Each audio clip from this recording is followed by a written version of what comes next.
Hey friends, happy Thursday. I was about to say Friday because it really does feel like it's Friday, but it's not. I was talking to someone this morning and we're like, oh, we have a day left to go. But I'm so glad you're here. It is Brianna from Made Well, holistic health coach, really on a mission to see other women find peace with food, feel confident in their bodies again, and develop a healthy lifestyle that's more than about what they weigh. Also, oils advocate that helps women use non-toxic solutions for their health, home, and family. And I'm so excited for my upcoming Conquer Your Cravings challenge. It's going to combine both together. So today for Training Thursdays, we are going to talk about how you can conquer your cravings by nourishing yourself with more than what's on your plate. And so there's 7 different ways you can do this, and these link to 7 different areas within your life. And so this is like a taste of one of the solutions we're going to talk about in the Conquer Your Cravings Challenge, and actually one of the sources of cravings as well. And so you might be asking me, Brianna, what do you mean nourishing with more than what's on your plate? Well, I'll tell you about that. So don't leave. It's very important what I'm going to chat about. But before you do anything, I would love for you to say hello if you're on live or watching the replay. Let me know you're here, where you're from, how your week is going. Are you excited that April's nearly done, or looking forward to May? April was a great month for me. Busy month, and May will be a busy one too, but I'm really excited about what's to come. And so if you haven't joined the Conquer Your Cravings Challenge yet, go to madewell345.com/conqueryourcravings, free 5-day challenge starting May 10th, where we're going to help you unpack the source of your cravings, what type of cravings you have, and simple solutions to really help you conquer them. Now, if you have been struggling with your relationship with food, primarily because you feel like your cravings are out of control, you feel like you're craving sugar, you feel like you're craving salty, you feel like you're craving processed foods and all those things, then this challenge is really going to help you just get to the bottom of it and really help you think of simple solutions and different habits you can change to really conquer those cravings. And then, of course, I'm going to offer a chance for you to get further support in a very high touch, intentional way for me to support you in that. Okay? So again, go to madewell345.com/conqueryourcravings and sign up for the challenge. Because also, on Tuesday of the challenge, Tuesday night, I'm doing an Essential Oils for Cravings bonus session. So you're going to get practical tips and habits, but then also some essential oil knowledge on how you can use those. Okay? So one of the main sources of cravings, and I think I talked about it in this episode 165 this week of the More Than Your Weight podcast, that no one really talks about, is the fact that we're like lacking nourishment. And actually, when we're craving something, we're craving nourishment. And what I mean by that is that we're craving, that could be physical nourishment. Our body is lacking certain nutrients. It's lacking certain things such as sleep, or it has too much hormones like cortisol running through. So there's a lot of physical things happening. But what I'm talking about here is that it's lacking nourishment in our primary food. And what I mean by primary food is those things that feed us, bring us life, bring us joy, bring us meaning, bring us purpose, that have nothing to do with what's on your plate. That is what we would consider secondary food. And in my work as a holistic health and life coach, because I also do life coaching as well, in a way it's all connected, right? But there are particular clients who just want mainly the help with their life area versus health and life. There is 7 areas I see that we as women really need to just pay a little bit more attention to, so that we feel like we are our best selves and we're living up to our fullest potential and well-being. And I just want to go through what those 7 areas are, and just give you a simple solution, a simple thing that maybe I've done in my life or have recommended to clients to really help them feel more nourished in those areas. Because more often than not, when you're craving sugar, you're craving salt, you're craving a processed food, there's something going on, and in your body, in your mind, in your life. And for a lot of, particularly during this pandemic, where a lot of women have told me they've struggled with emotional eating, it's really actually they've just been craving relationships, because maybe they're not seeing people as much, not involved in going to the gym for that dance class they really love, and they're just lacking nourishment in all the other areas of their life. Maybe they feel like finances are a little bit tighter, and just feel like all the other areas of your life are kind of overwhelming and out of control.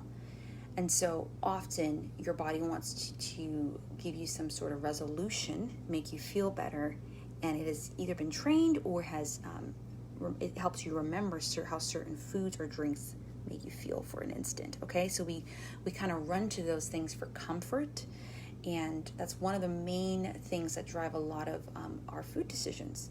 I believe it's celebration, comfort, and craving nourishment are kind of three of the areas that really drive our food choices. Often fuel too, we're just hungry, but what I mean by those three is just three of where a lot of women feel like there's hang-ups around their relationship with food. Those three are usually the reasons what are driving them. And so, like, for instance, personal example, it's not easy to be a mom. I mean, any of the moms know it's not easy to do any of these roles in our life, but also run and be the CEO of a business and have a team and all these sort of things, have clients and customers. And often it feels like, am I doing a good job in either thing? Or I'm just so tired some days. And so often at the end of the day, I'm just like, just give me something to drink. Even if it's tea or whatever, or even if it's kombucha or a matcha green tea latte at the beginning of the day, or a chocolate or a fruit or whatever it is, it's like I'm just exhausted, burnt out, emotionally taxed, and I probably need something else, right? And it's nothing wrong with having those things, but I'm just saying when I'm constantly running to those things, I need to ask myself, am I burning myself out? Am I feeling emotions that I just need to process with someone? Like, what do I really need? And that's where the HALT, I've talked about this many times, where the HALT acronym comes in. When you're craving something or feel like wanting to eat or drink something, are you hungry, angry, lonely, or tired? Most often, I'm tired. Or you're stressed, or you're just feeling sad or angry, or whatever it may be. That often there are other emotions or things happening in your life that are driving you to make certain food decisions. And so what are those 7 areas? I do believe physical health, things going on in your body, and lifestyle habits do drive you to make certain cravings in food and water, hopefully craving water, drink decisions. And so there's different hormonal things that happen within your body. There's different, if you're not eating certain nutrients that your body needs, could be lack of sleep, could be feeling stressed, could be not moving and giving your body the movement it needs. It could be the fact that your body's overloaded with toxins from our environment.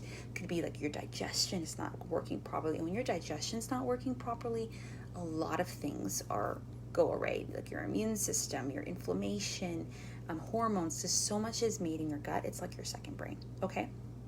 And so there are physical things. And so definitely that's one of the first places to look at. Like, are you nourishing your body with what it needs physically? Okay? And that's something I love to do as a health coach as well. And so definitely we could talk more about that in the challenge as well. Then the second area, so that's physical health, mental health, or your mindset. You guys know I'm all about mindset. Mindset as in relation to food, your body, and yourself, and the whole weight and diet scale, but mindset in other areas. And, I was talking to a friend yesterday who were both 3s, achievers on the Enneagram. And often when we feel like we're not performing to our optimal level or getting all the things done on our to-do list, and we just get sad about it. We attach our worth to our work, and it could tear us down, and then we could feel depressed. We could feel like we break down. And I was just reminding her, like, I'm there, I've been there. We just need to run to truth. And for both of us, we both believers and Christians, like, we just need to run to the fact that God created us as individuals, gave his life for us, and has nothing to do with something we will ever do. And whatever that truth is for you, you need to let that be an anchor in your life. And so I believe our mindset, our mental health, there's just so much going on from things that happened in our lives, we've done things that's happened to us, that getting that support, whatever it may be, a friend, family member, a coach, a therapist, even if medication is something that you feel like you need, okay, but how can you care for your mental health and your mindset in the way that it needs, so that you're not kind of disguising or repelling what you're feeling through food or drink, okay? Cravings is very similar to emotional eating in that sense. And then this other part is emotional health, right? So physical, mental, and emotional. Are there things you're feeling or really have been meaning to process, or something that happened in a given day that you're not allowing yourself to process, or feel like you don't have time? That's a lot of thing I feel like with women. We just don't have time. I don't have time to feel. I just got to get this done. And that's okay for a season or for an hour or for a day, but that will build up, and then you're just going to have a big breakdown and release. And sometimes we need the big breakdown. But I'm saying is that you're not going to even recognize you're going towards certain foods or you're craving something, because you're actually, your body and your mind is going through a stressful state, okay, or some sort of emotional state. And so whatever that may be, whether it's journaling, whether it's a bath, or process your emotions, but journaling helps, or even just sitting in silence and letting myself feel, talking it out is a really great tip. Affirmations for the mental health part is also very important too, right? Like, what are some things you can start to speak truth over your life to really care for that?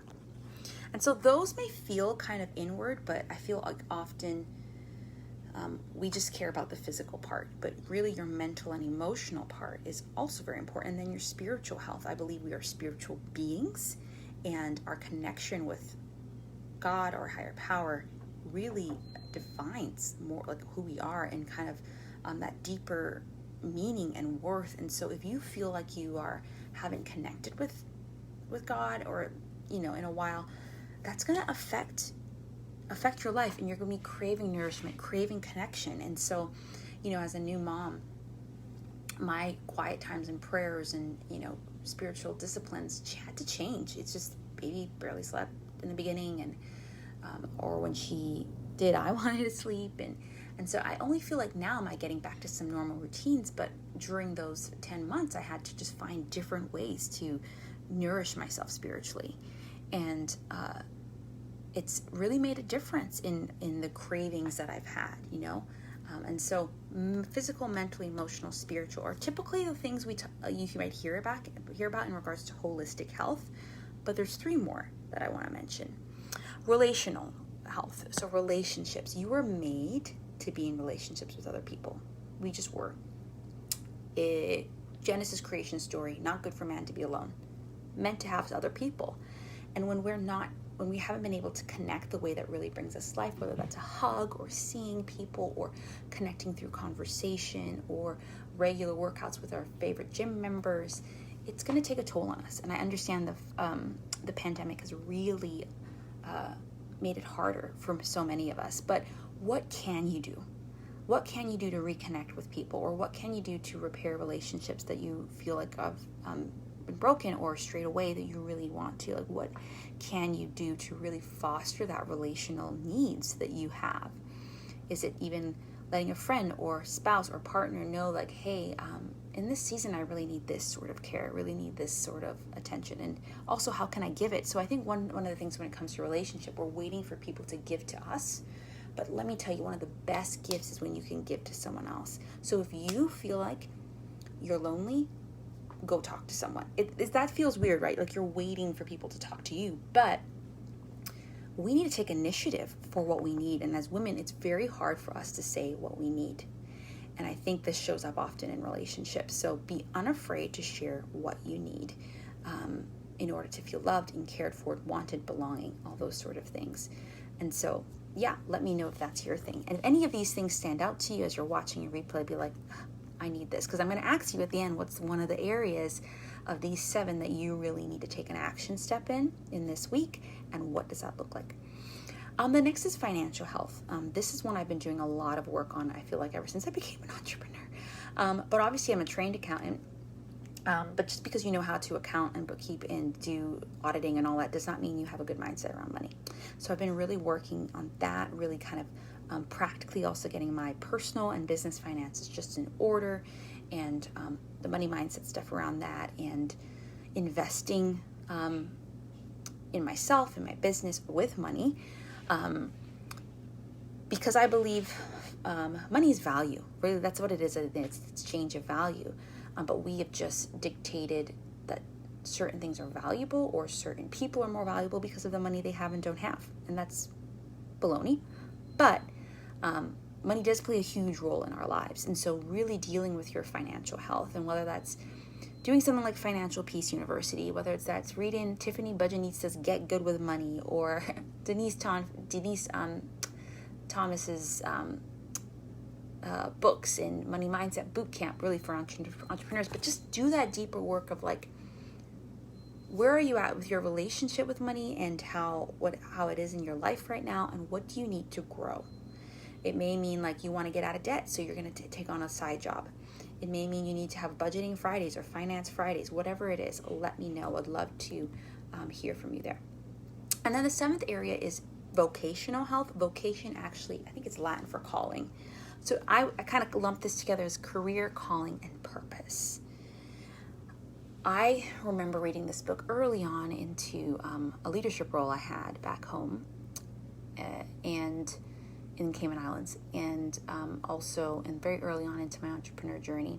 It was a book someone gave me a while ago, but before that, but you know, I feel like books come to you at certain times when you really most need it. And it was by a late pastor, and it was Maximize Your Potential is what it was called. And I just remember this quote saying, "You were created with a purpose that demanded your existence on this planet." You were created with a purpose that demanded your existence on this planet. And I just was like, OMG. Like, there's a purpose I have. And I believe purpose is something we're all looking for. Calling is something we're all looking for. I think there's a general one we all have. I think there's specifics. But like, we can do something of meaningful value in this world. And we're meant to. And you're not meant to do everything. But what are the areas or pockets of society or the online space or the world that you're called to and that you can really make an impact in? And I believe when you're walking in that, you're more alive than ever before. I was a trained accountant, and you graduate college. It's not something like I graduate high school. You don't really, half of us don't know what we want to do. But I did it, and as I started to find healing on my own health journey and blogged about it, I just felt like I was meant to also support women in this stuff, to know that they're more than their weight in multiple ways. Their health, their worth, all that is more than their weight. And I studied to be an integrative nutrition health coach, and as I started seeing clients, I just was like, this is what I'm supposed to do. This is what I'm supposed to do. This is what I'm supposed to do. And I'm slowly made the way to now I'm doing it as my main source of work and income while I take care of my daughter, and it's been over 5 years. But it took a while to get there and understand what I wanted to do. So I even help women, all these 7 areas I help women with in my life coaching work too. But this is one of my favorites, to help women unleash the power and the potential within them to do whatever they're called to do, whether it is to become a partner in a financial firm, whether it's to be a children's education teacher, or whatever it is. Like, how can we unleash that and for you to be your fullest potential in that thing, whether it's to be a stay-at-home mom, which, by the way, write up your resume as a stay-at-home mom, because there's a lot you got to do. So if you ever want to go back into the traditional work field, you're overqualified. That's my opinion. So those are the 7 ways that if you start to nourish yourself in those 7 areas of your health and your life, you're going to start to see you're going to start to slowly conquer your cravings. So you're going to start to feel more whole, more joyful, more at peace, more present, more alive, and more flourishing. And so I would love for you to let me know in the comments which of these 7 areas that you want to nourish yourself more in this upcoming week, and how. So physical health, is it eating, getting a matcha tea, green smoothies, sleep, stress, movement? What is it? Is it mental health and mindset? Is it just working on some affirmations around certain areas of your life? Therapist, coach, what is it? Emotional health, is it processing what you're feeling about a certain situation with a professional or someone else, or your journal? What is it? Is it spiritual health, figuring out a spiritual practice that works for you and is simple but yet effective for you in this season? Is it relational health, connecting with someone you haven't connected with for a while, or making time in your busy daily schedule or weekly schedule for connection and relationships? Is it financial health? Is it working on your mindset or your practical management around your money, making more, spending less? What is it for you? Is it, and then lastly, is it career, calling, purpose? What do you feel called to? Are you walking in that? Are you curious about to what that is? Has there been something lingering in the back of your mind and heart you just haven't started doing? What is that? So for me, I mean, I'm like trying to nourish myself in all these areas, but particularly career and calling and purpose is always one that's probably going to be very high for me. Very driven, very motivated by purpose and calling. And right now I'm working on a book. I mean, I was working on a book, the same book, it's just changed forms before I got pregnant. Now I'm back to it, and I really want to get it out as soon as I can, and making space for that. I mean, it literally is like about everything. Like almost I teach you just way more in detail and a beautiful, concise, well, it's not concise, it's a book. But I'm working on that, and I'm telling you so that you check in a few months. How's that going? Because I believe, like, I won't be fully sad. Like, I'm not, like, if like a week goes by and I don't write, there's something in me that's just not satisfied. Because I do believe I'm a writer. I do believe I'm an author at heart. And so, and will be in practicality very soon. And so that's something that I'm like, I gotta nourish. I got to keep nourishing that part of me, part of my business, part of my life, part of my calling, right? I believe I'm supposed to speak, and now I do that mainly online, but I've spoken on tons of stages before, right? And so that's what I'm nourishing, that in the financial areas of my life, and I'm really nourishing in this season. And I think it's wise to know that you can do small things in all of these at one time, but there's going to be one area of your life that you're spending a lot more energy in, and I think that's smart, because that way you can give your full attention to it and really make strides in it. And that's why when you work with me through my More Than Your Weight coaching program or my life coaching programs, we say, what do you want to accomplish? And then how can we narrow in for certain periods of those programs to really help. My internet's a little whoopsie. So I'm going to wrap up, but that's it. So let me know in the comments which one of those areas you're going to work on in next week and what's that one thing. But most of all, make sure you sign up for my free challenge and share it with a friend. Conquer Your Cravings challenge starts May 10th. It's a free 5-day challenge with a bonus essential oil session 2 and then the evening on Tuesday. So go to madewell345.com/conqueryourcravings, sign it up, refer and send the link to a friend, and together let's conquer our cravings and really nourish ourselves in the way that we most need. Okay?